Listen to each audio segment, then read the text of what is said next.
On this day in history, we remember the remarkable individuals who shaped our world. Welcome to Who Died Today in History, where we honor their legacies. From artists to leaders, their impact lives on.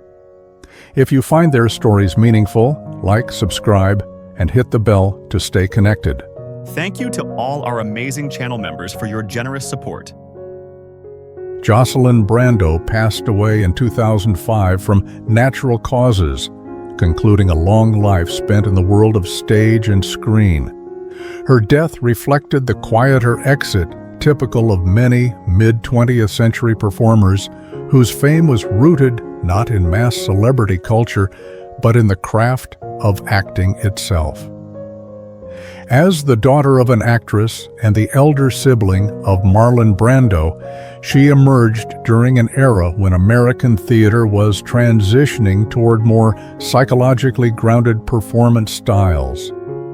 Her departure, peaceful and unmarked by scandal, mirrored the values of her generation: professional dedication, artistic seriousness, and a life lived largely outside the glare of modern fame. The immediate consequences of her passing were largely felt within the acting community. Though not a global superstar, Jocelyn had been a respected presence on Broadway and in Hollywood, appearing in productions such as Mr. Roberts and films like The Big Heat. Her death prompted reflections on a period of American entertainment defined by character actors and strong repertory traditions. It also brought renewed attention to the Brando family's artistic influence, highlighting how her career, often overshadowed by her brother's meteoric rise, contributed to shaping mid-century American performance culture. For many historians and fans, her passing served as a reminder that the evolution of acting in America was not solely the achievement of its brightest stars, but also of the skilled and steady professionals who worked beside them. Her death did not radically shift the course of history, but it did help amplify her legend in a quieter, more intimate way. In the years following, critics and biographers revisited her work, reassessing her contributions to stage and film. This reevaluation underscored the importance of actors whose careers form the backbone of the industry, sustaining the dramatic arts across decades of cultural change. In this sense, her passing helped preserve her legacy as an emblem of consistency, discipline, and commitment to craft. Reflecting on Jocelyn Brando's death reveals a broader truth about humanity's relationship with memory and mortality. Not all influential figures captivate the world through dramatic exits or controversial lives. Many are remembered through the steady accumulation of meaningful work. We immortalize artists like Jocelyn through restored film prints, archival interviews, theater histories, and retrospectives that allow new generations to encounter their performances. Her life and passing remind us that legacy is not always forged in spectacle. Sometimes it endures in the quiet, but enduring impact of art created with sincerity and skill.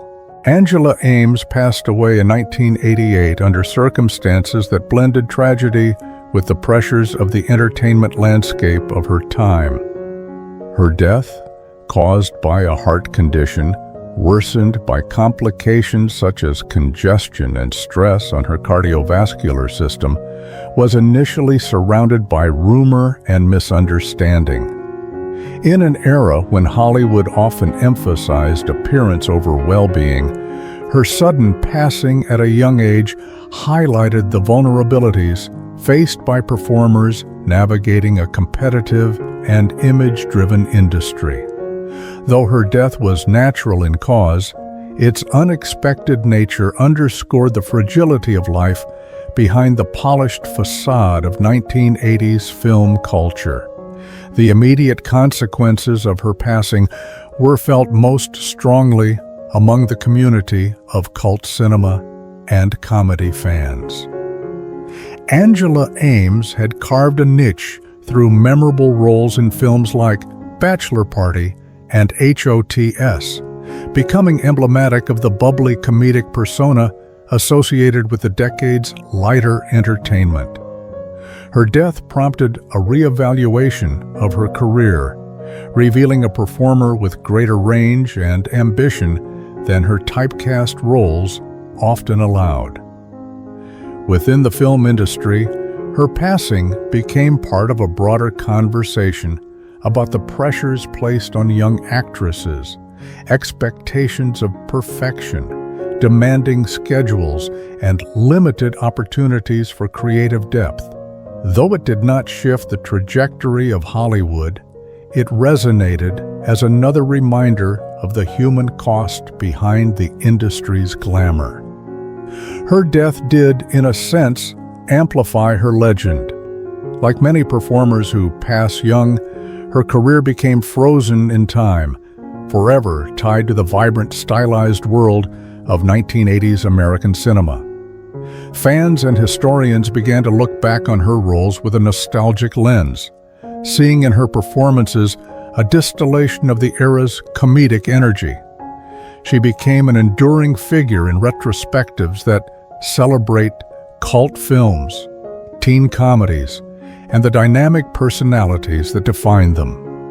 Reflecting on Angela Aames's passing reveals much about humanity's relationship with memory and fame. We often immortalize figures whose careers were cut short, projecting onto them the possibilities that might have been. Through restored films, online fan communities, documentaries, and written tributes, her presence endures far beyond her brief life. Her death reminds us that cultural memory is shaped not only by longevity, but by impact, by the joy, style, and personality an artist brings to their work. In remembering Angela Aames, we confront both the beauty and the brevity of human creativity, honoring the spark she left behind in the ever-evolving tapestry of entertainment history.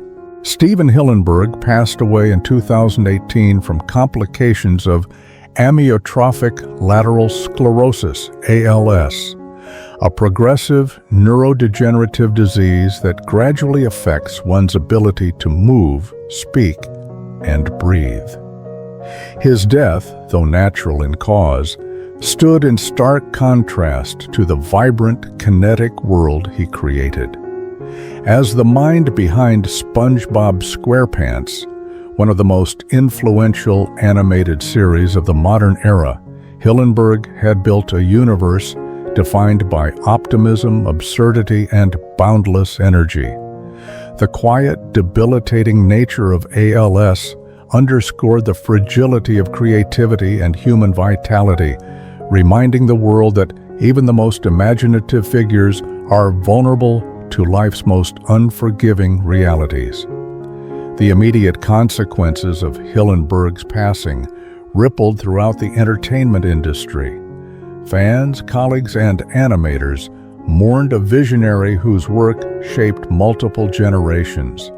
Networks aired tribute marathons, artists shared memories of how SpongeBob inspired their careers, and social media lit up with lines, memes, and moments from the show that had become cultural touchstones. His death not only prompted reflection on his creative genius, but also drew attention to ALS, a disease often overshadowed in public discourse despite its devastating impact. Donations to research organizations saw measurable increases, and public awareness expanded, showing how a single figure's passing can redirect cultural focus toward urgent medical challenges. Hillenburg's death amplified, not diminished, his legend.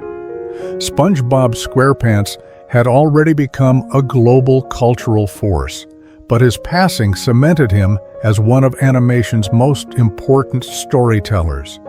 The The series continued, yet audiences began viewing it as part of his lasting creative legacy, a testament to his distinct comedic language and his deep understanding of marine biology, which infused the show with both whimsy and authenticity.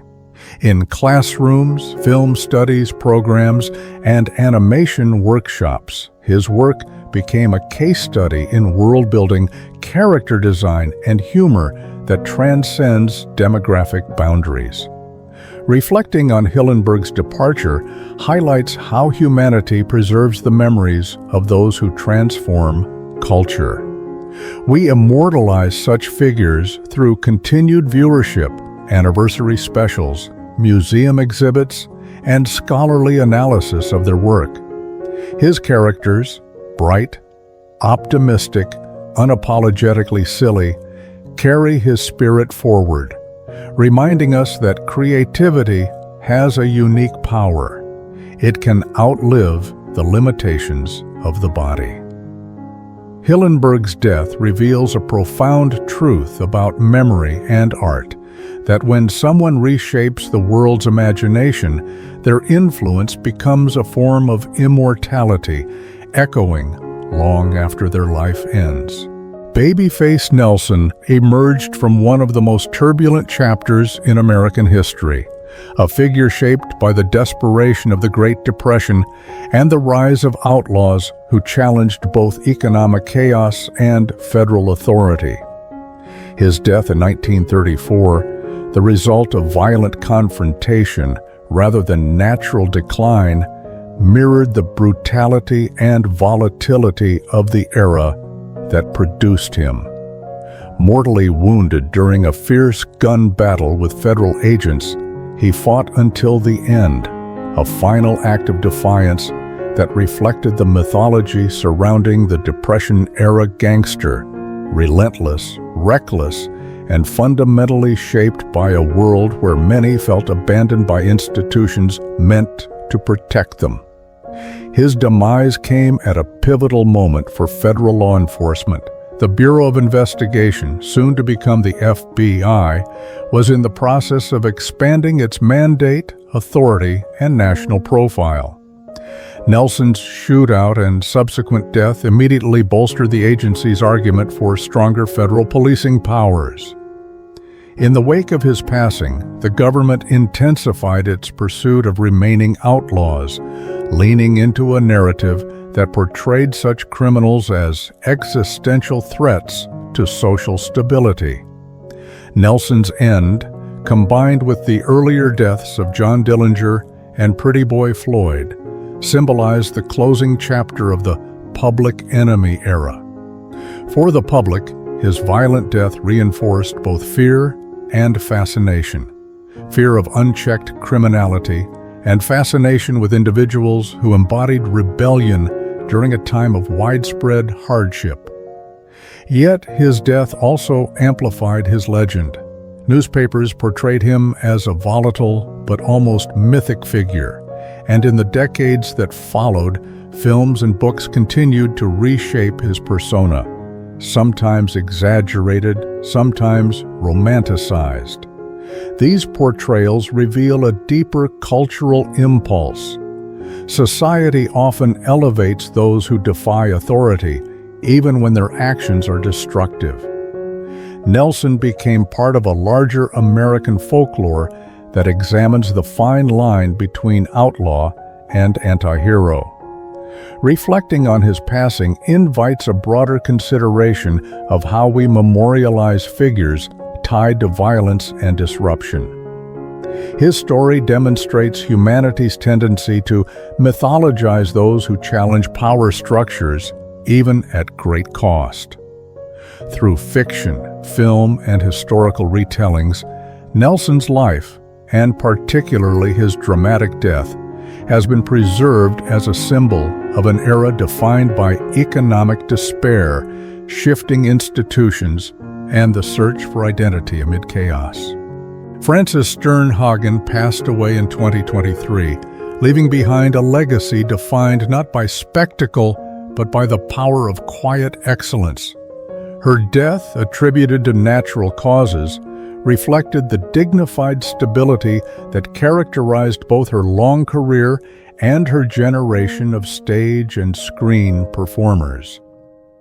Unlike many modern entertainment figures propelled by rapid fame cycles, Sternhagen belonged to an era in which craft, training, and discipline were seen as the pillars of artistic longevity.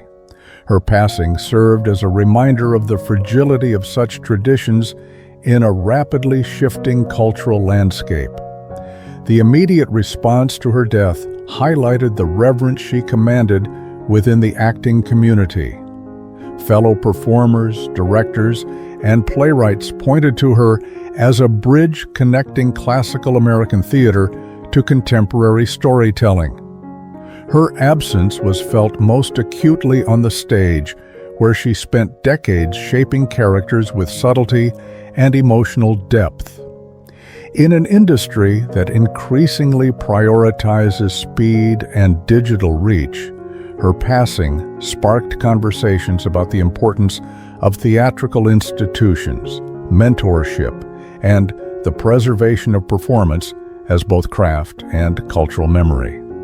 Her death did not create the kind of mythic aura associated with more tragic or sensational endings, but it did amplify her artistic legend. Retrospectives revisited her award-winning performances, from her Tony-winning stage roles to her television presence in series that became cultural touchstones. By elevating the quieter moments of her career, these tributes emphasized how artistry can leave a profound impact without courting controversy or spectacle. In reflecting on her departure, we see the ongoing dialogue between mortality and meaning. Sternhagen's life demonstrates how cultural memory often gravitates not only toward figures who disrupt society, but also toward those who enrich it through dedication and mastery. Her work continues to be immortalized through recordings, revivals of plays she helped define, and the actors she influenced throughout her career.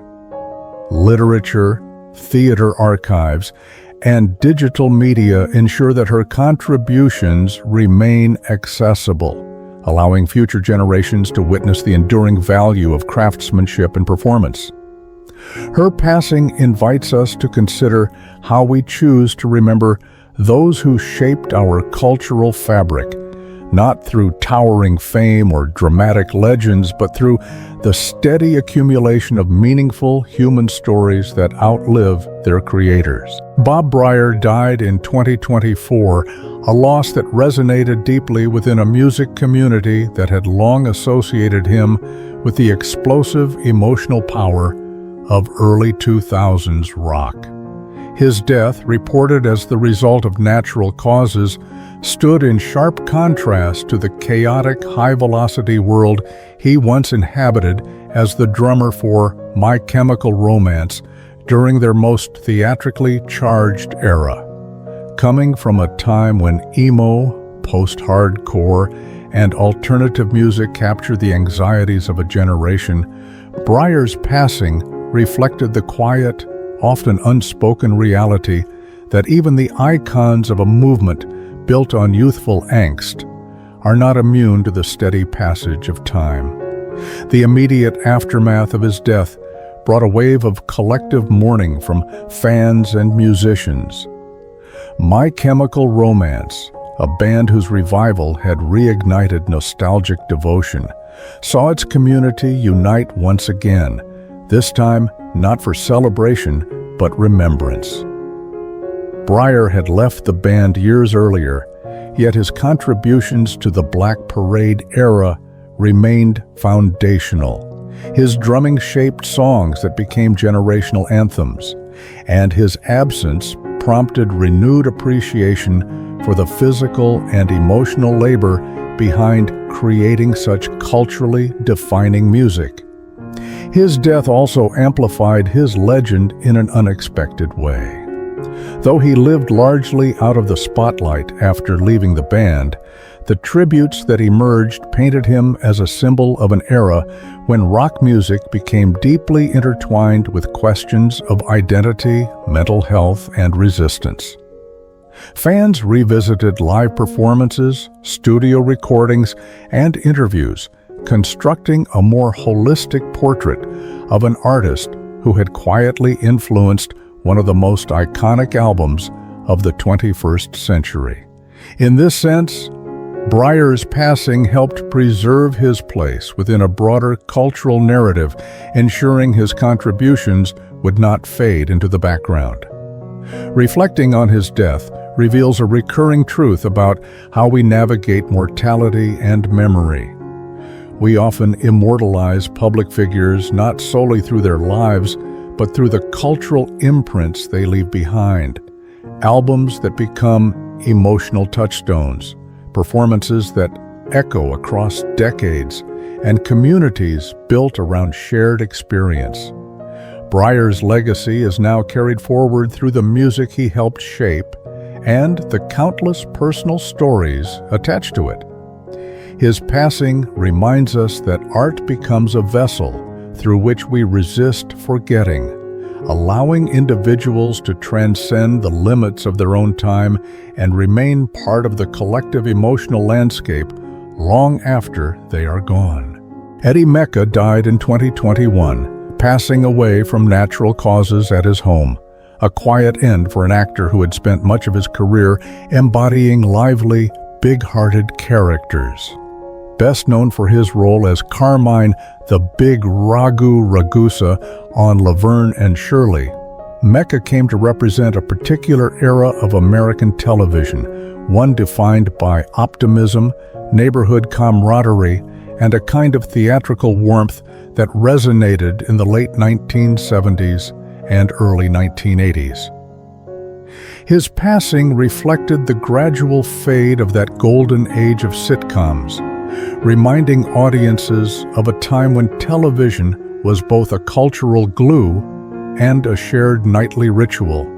The immediate response to his death was a wave of affectionate remembrance from co-stars, fans, and colleagues who described him as a generous performer with a deep love for the stage.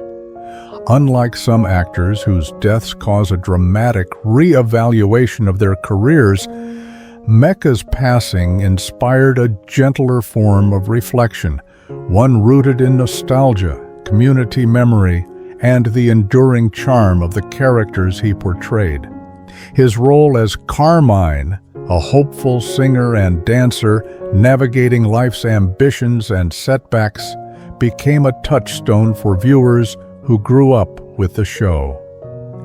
In remembering him, many revisited not only his performances, but the cultural moment Laverne and Shirley captured, working-class resilience, and the pursuit of dreams amid everyday struggles. Although Mecca did not shift the trajectory of history in a political or global sense, his death amplified his place within American entertainment history. It encouraged renewed appreciation for performers who shaped the emotional landscape of network television during a time when such shows were central to family life.